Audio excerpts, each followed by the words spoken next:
Aprelin 12-sində Azərbaycan Respublikasının Prezidenti yanında Bilik Fondunda bu qurumla Azərbaycan Müəllimi qəzeti redaksiyasının birgə təşkil etdiyi ən yaxşı yazı müsabiqəsi qaliblərinin mükafatlandırma mərasimi keçirilib.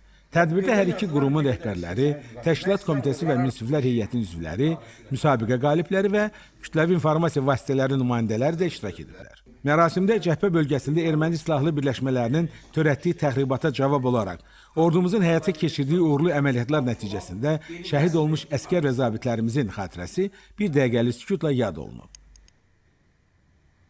Sonra Bilik Fondunun icraçı direktoru Oktay Səmədov müsabiqənin gedişi və yekunları haqqında məlumat verib.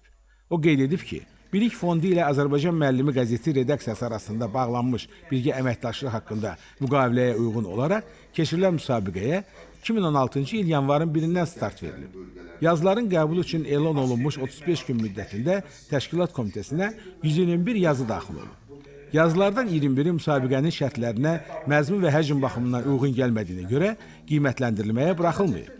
Şərtlərə uyğun 100 yazı isə 2 mərhələdə qiymətləndirilib. Birinci mərhələdə onları fən müəllimlərindən ibarət qrup bal hesabı ilə dəyərləndirib.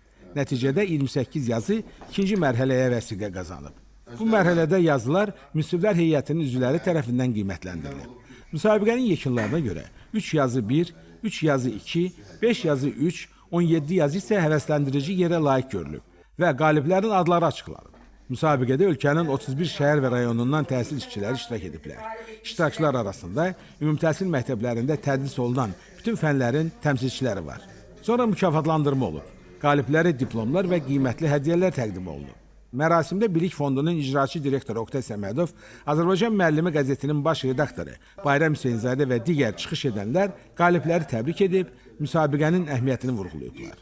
Tədbirdə söz alan qaliblər belə bir müsabiqənin keçirilməsini təqdirə layiq hesab edib, Təşkilat Komitəsinə minnətdarlıqlarını bildiriblər.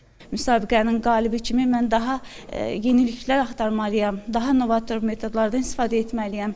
Şagirdlərimin də eyni zamanda uğuruna nail olmalıyam, öz uğurumla yanaşı. Bu müsabiqələr çox olsun. Mən bunu çox gözləyirdim. Mən ilin ən yaxşı mühazirəçisi müsabiqəsində də olmuşam. Ondan sonra çox gözləyirdim ki, bu tip müsabiqə olsun və bu müsabiqənin keçirilməsini çox yaxşı qarşıladım.